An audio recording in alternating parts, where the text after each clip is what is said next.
terms of negotiating right now, in terms of the negotiation telephonically, they've made strides, but I'm not sure if they ever get there. There's tremendous discord. They're having a tremendous problem getting along with each other in Iran. The leadership is very disjointed. It's got 2 to 3 groups, maybe 4, and it's a very disjointed leadership. And with that being said, they all want to make a deal, but they're all messed up.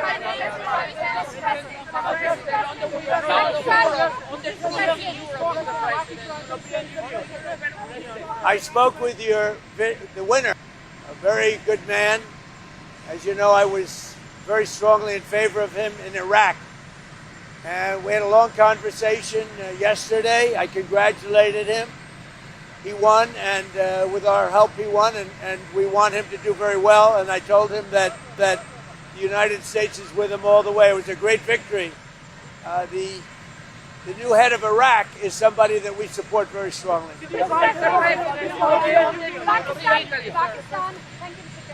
Pakistan has opened the land route with Iran. Did they consult you before opening it up to Iran? And are you aware of it? That was a vicious bee. Vicious bee. I know everything about it. Yeah, I have great respect. Are you from Pakistan? I have great respect for Pakistan and for the Field Marshal and for the Prime Minister. Yeah, I know that. Yesterday, you talked about Italy and the withdrawal of troops from Europe, from Italy and Spain. Can you clarify with your words? Well, I'm not happy with Italy, and I'm not happy with Spain. And they feel it's okay for Iran to have a nuclear weapon. Anybody that feels it's okay for Iran to have a nuclear weapon is not very smart. And it'll be a terrible thing in the future. If they were ever allowed to have a nuclear weapon, you would have problems the likes of which the world has never seen before, and it's not going to happen. And aside from that, right now they have no Navy. It's been wiped out. No Air Force. It's been wiped out. They have no anything. They have no anti-aircraft. They have no radar. They have no leaders because, frankly, their leaders are very disjointed. They have a lot of problems right now. They're not getting along with each other. Their leaders are not getting along with each other. So we raised the tariffs on cars coming in from the European Union because the European Union was not adhering to the trade deal we have. So based on that, now when they build their plants, of which they're spending over $100 billion. All countries, not just the Union. When those plants open, there won't be any tariffs. But we raised the tariffs because they were not, as usual, they were not adhering to the agreement that we have. We have a trade deal with the European Union. They were not adhering to it. So I raised the tariffs on cars and trucks to 25%. That's billions of dollars coming into the United States, and it forces them to move their factory production much faster. We have right now in the United States over $100 billion of car plants being built. It's a record. We've never had anything like it from all countries. Japan, South Korea, by the way, Canada, Mexico, they're all building plants in the United States. But the European Union was not adhering to the deal that we made. So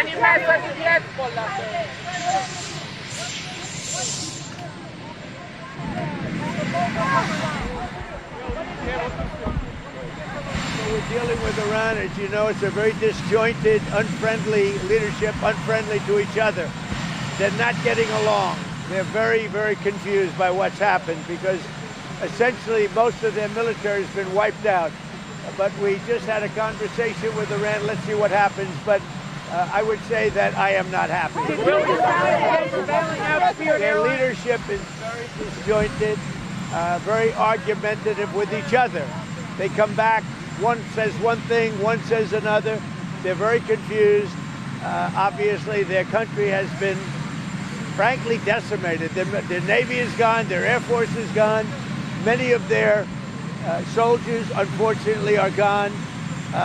They've got to come up with the right deal. At this moment, I'm not satisfied with what they're Did you doing. decide against bailing? Did you decide against bailing out Spirit Airlines? Well, I guess we're looking at it. If we could do it, we'd do it, but only if it's a good deal. Claiming that they're preparing to shut down this weekend because they haven't gotten a Well, deal. we're looking at it, but if we can't make a good deal, no institution's been able to do it. I said, I'd like to save the jobs, but we'll have an announcement sometime today. We gave them a final proposal. Excuse me. Mr. President, it's day 60. Are you going to seek congressional authorization for... Well, no other country has ever done it.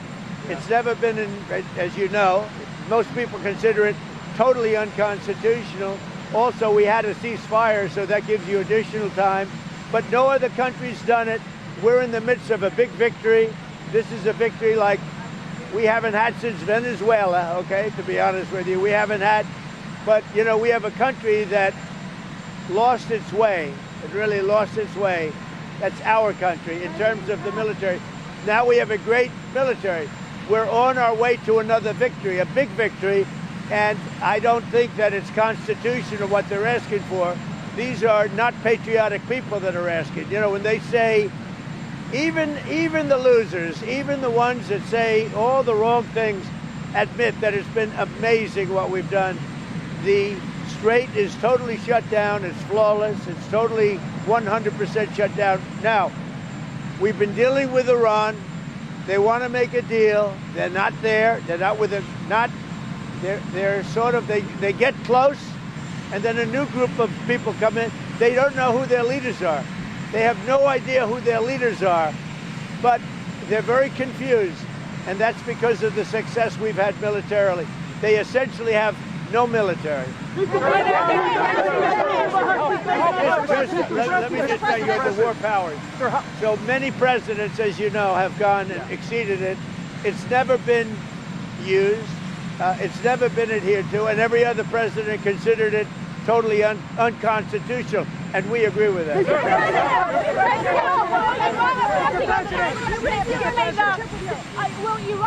Will Iran affect your China trip given the blockade? No, the China, it's going to be amazing. The visit with China and Chairman Xi, that's going to be great.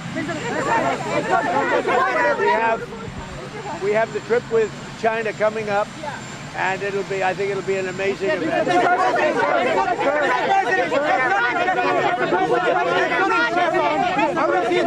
Mr. President, if you can't get a deal on Iran, what next? What will you do?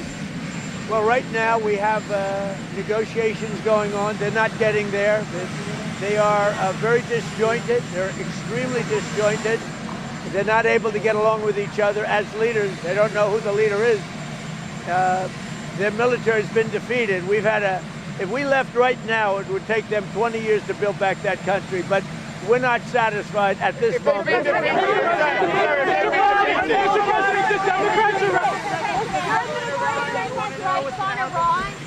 you considering new strikes on Iran? Why would I tell you that? Spirit Airlines, what has been the holdup on a deal? Are they balking? We're looking at it. We're looking at trying to help them, something we're not looking to get involved with, but if we can, it's 14,000 jobs.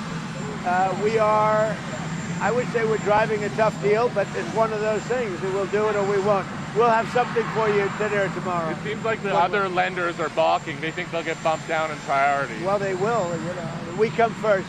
Hey, you know what it is? USA first, America first. That's my point. Including with airlines, including with Intel. You know, we made an Intel deal. You know that, right? We made about $40 billion on that. And someday Fox and Peter is going to talk about it. But we helped out Intel, and we ended up making $40 billion. So we're looking at Spirit, different kind of a thing. But we're looking at Spirit. If we can help them, we will. But we have to come first. We're first. It's America first. The CEO of Anthropic came to meet Susie Wiles a week or two ago. What is the latest on your position on that company? Well, only that they had a very good meeting. You had the CENTCOM commander come in here yesterday. Was he briefing you on a different approach, options? What kind of options? How would it look different? There are options. I mean, do we want to go and just blast the hell out of them and finish him forever, or do we want to try and make a deal? I mean, those are the options. Do you want to go blast the hell out of him? I'd and finish prefer him not. forever? On a human basis, I'd prefer not, but that's the option. Do we want to go in there heavy and just blast them away, or do we want to do something? They're a very disjointed unitship, as you can understand, Peter, very disjointed. I mean, they're not getting along with each other, and it puts us in a bad position. One group wants to make a certain deal, the other group wants to make a certain deal, including the hardliners. The hardliners want to make a deal too. Why wouldn't they? They have no Navy, they have no Air Force, they have no anti-aircraft, they have no nothing. There was some reporting this week that because of all the firepower required for Epic Fury, that there are people in the White House who are starting to worry about our inventory of bombs and missiles. Are you worried? No, we have more than we've ever had, actually. Because all over the world we have inventory, and we can take that if we need it. But all over the world we have tremendous amounts of inventory, the best. For instance, we're stocked and locked and loaded. Right now, we have more than double what we had when this started. But, you know, we're all over the world. We're in many, many different countries, many different places, all packed up. Now, what happened is Biden came in like a stupid fool, and he gave a lot of what we had to Ukraine. Right. And the $350 billion they spent, we don't do that. Everybody has to pay. The European Union pays us, but Biden didn't get money. He got nothing. But he gave a lot of the inventory away. Now, relatively speaking, it's not that, but it was a lot of inventory. He gave it to Ukraine. We built it up, but we have inventory from all over the world. Are you going to go to the G7? The G7 is in France in June. Will you go to it? Probably. Mr. President, will the Lebanese and Israeli leaders be meeting here soon? Mr. President? President NATO. What about NATO? Did the king change your mind? King Charles? No. King and I had a great, he's just a great person. He's a high quality person. I love the job he did in Congress. He actually got the Democrats to stand. He's a wonderful person. She's a wonderful lady, a wonderful queen, and we had a good time. Mr. President, will the Lebanese and Israeli leaders be meeting here soon at the White House? Yeah, they're going to be coming. And President Trump, when you go to this is going to be your first big public event since somebody tried to kill you on Saturday. Do you feel safe going to something like this today? I don't even think about it, Peter. Do you still support a pardon for Pete Rose, sir? Oh, I think Pete Rose was great. I think Pete Rose should have been in the Baseball Hall of Fame a long time ago. A long time ago, before his death. I think baseball did a great disservice by not respecting his achievements on the field. He was a great player. I knew him. I knew him well. Sir. He was a great player. Will you pardon him? It seems like you're happy with your blockade and you don't have to restart the war or you don't have to make a deal. Is that correct? Are you happy with the blockade? The blockade has been unbelievable. Powerful, 100%. It's been actually unbelievable. If we left right now, we had a great victory, but we're not doing that. So you don't have to do we're anything negotiating with them. Their teams are unbelievably disjointed, but we are negotiating. Mr. President, sir, the NASDAQ and the S&P 500 posted their biggest monthly gain since your first term, sir. Can you talk about what this means to you, the stock market performance, and do you believe that this is going to continue throughout the rest of your term? Thank you. The stock market is hitting record numbers. We have more people working in the USA today than we've ever had working, as you know. It's in many ways. Now, when this war ends, gasoline and oil and everything is going to come tumbling down. But right now, as of this moment, the stock market has hit record highs. We have more people, again, working in the United States today than at any time in the history of our country. We are really doing well. Now, gasoline's high, other prices are way down, but gasoline's high. But when this is over, you'll have a world without a nuclear weapon with Iran. If you allow Iran to have a nuclear weapon, the world would be in great jeopardy. So it's not going to happen. As soon as the war ends, the gasoline prices will come No, down. sir, you're going down to the villages. You're going to be talking to our seniors. You've delivered for seniors, no tax on Social Security, most favored nations. Can you talk about everything that you've done, sir? Will be well. No tax on tips. We have the largest tax cuts in the history of our country, also, and regulation cuts, and it's one of the reasons we're doing so well.